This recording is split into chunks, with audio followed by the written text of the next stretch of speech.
Okay, so there's this new song that has gone absolutely viral. It's called Men North of Richmond. It's by this guy named Oliver Anthony. And it appears that like country music is making some kind of a rebound, but it seems kind of political. I know Morgan Wallen is absolutely huge, but I don't think he's sort of very like political in terms of his artistry, I believe. I'm not 100% sure though. I know he's buddies with Lil Durk. But Jason Aldean had that super controversial song. Tried that in a small town thing, and it was like number 2 on the Billboard Hot 100, which is a huge hit. And so this song just goes absolutely viral everywhere, and so it's super interesting because this is supposed to be like a populist anthem. It's supposed to be rugged, raggedy, unique, like genuine to the heart. That's what it's supposed to be, but it appears that that's not the case. Now, to set the stage for this, it appears that this has been an absolute viral sensation amongst conservatives. So one of the examples of like a conservative tweet about this was a tweet from Kari Lake. She says, "I can't listen to Oliver Anthony's Men North of Richmond without getting chills. It's raw, it's true, and it's touching the hearts of men and women across this great nation. Thank you for writing the anthem of this moment in American history." So it's kind of like it's supposed to be this kind of thing where it's like representing the sort of old town America guy or whatever, like the steel worker and that kind of thing. The song, in terms of the singing and stuff and the guitaring, I didn't think was actually bad. He just had these cringe lyrics in them, and then there was just this kind of general ethos of sort of cringy victimization of these sort of workers that I find to be personally kind of cringe. But he says, "I wish politicians would look out for miners, as in coal miners, and not just miners on an island somewhere," talking about, I think, the Epstein Island, which I think is a clever play on words there, I'll say. And he says, "Lord, we got folks in the street ain't got nothing to eat, and the obese milk and welfare. Well, God, if you're 5'3" and you're 300 pounds, taxes ought not to pay for your bags of fudge rounds. Young men are putting themselves 6 feet in the ground because all this damn country does is keep on kicking them down." And so obviously this is honestly, if he hadn't included this part, I think he would have it would have been almost impossible to even really criticize him for the song, because outside of this, honestly, it kind of encapsulates like a populist message. Now, obviously, there's no like obese people milking welfare or whatever. That's just like cringe made up stuff, obviously.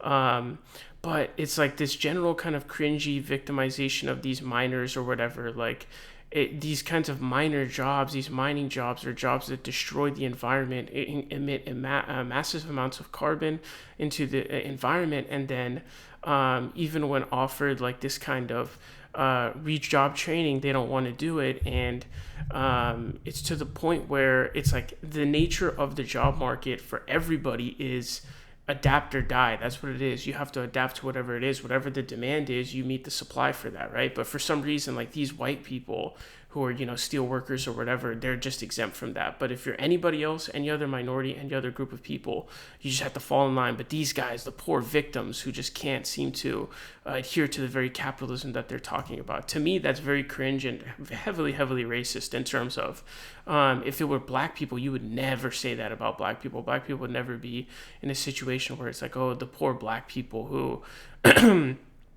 have to switch jobs or whatever. It's always going to be, oh, they're bad, whatever. But it's like, oh, these poor miners, they have to adapt to whatever the economy says, and their jobs are horrible for the environment, and it's horrible for them. Lung cancer is horrific, horrible. To the point even where it's like, yo, we'll give you money to like retrain for another job. Like, no. It's like the level of righteousness, privilege, and just like superiority is insane. But anyways, so it appears that this guy is actually a plant. Now, it's unfortunately true that most of the industry in terms of entertainment is just all plants anyways. I don't know if you guys know this, but even Elvis himself was a plant. Rock and roll was black music. And so the music industry was like, we need to cultivate this person who is going to, take this music, turn it white, and then make it like appealing to white people, right? And so there's a big difference between someone genuinely making content and then getting big organically. They post their thing, and then maybe someone picks it up because they liked it, they share it, and then train starts happening, snowball effect, or they build up from the ground up, versus if like some corporation or some group is like, yo, I'm gonna put this guy out and we're all going to artificially boost this guy and then hopefully he takes off. Essentially, that is what most of the entertainment industry is, vast majority of it. Ben Shapiro is also a failed industry plant. You can read an article, just Google it, about how his dad has like heavy Hollywood ties, and so they took him, groomed him for the position of being this debate god or whatever. He's also a failed Hollywood script writer as well. But check this out. So these are just some tweets here. And so this is from a guy who's part of MAGA. He says, I didn't want to comment on all this because Oliver Anthony seems like a genuinely great guy, but Matt Walsh's sanctimonious word vomit forced my hand. There was nothing authentic about this song's rise to popularity. James Howerton seems to be the key player involved in the AstroTurf Inc campaign. He's the CEO of Reach Digital, which helps, quote, media companies and political influencers grow their social media footprint exponentially. Jason was one of the first accounts heavily promoting this song, as he provided a background on Oliver Anthony and his faith. Jason indicates that Oliver Anthony had been contacted to record the song. Jason also admits he even covered the cost to produce the record. So who wrote the song, and how did so many big right-wing accounts have the video ready to post simultaneously? You can like the song and like its message without gaslighting us into believing this is an authentic viral hit by a simple countryman with a mic and a guitar.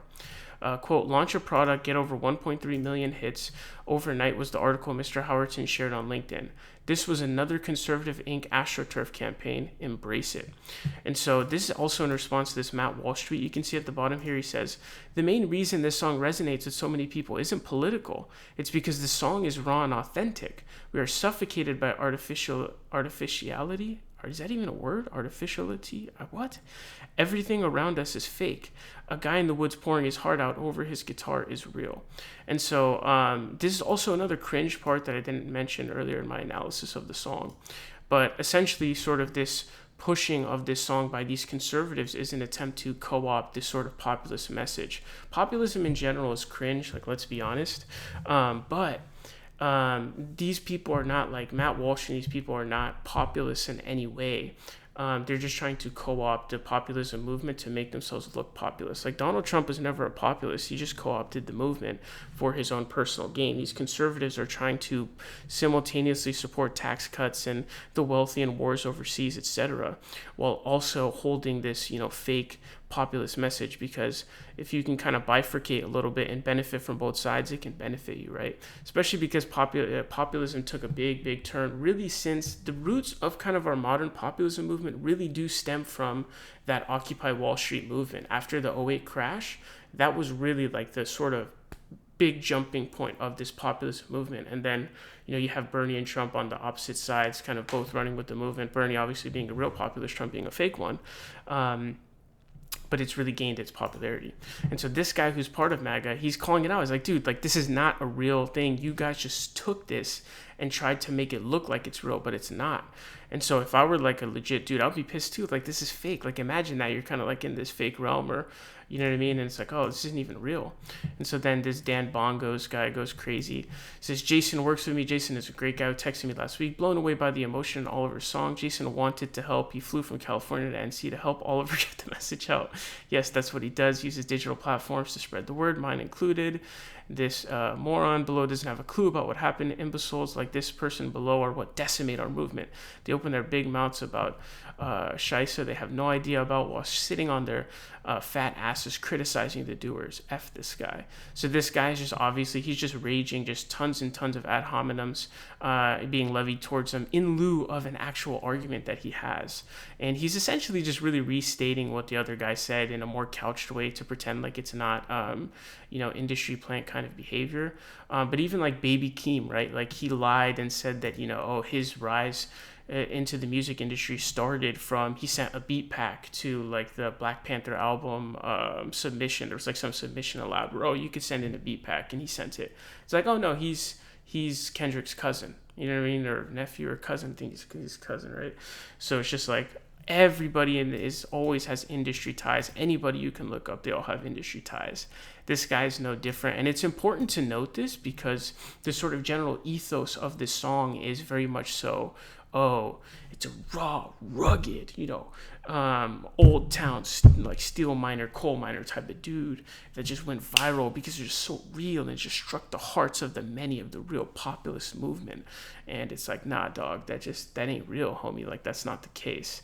So it is important to point this out. And again, this is a MAGA dude exposing this. And I would be pissed too if I were like a real populist dude. I'd be like, what the fuck is this shit, man? Like, you're just taking some fake stuff and pushing it and co-opting our movement.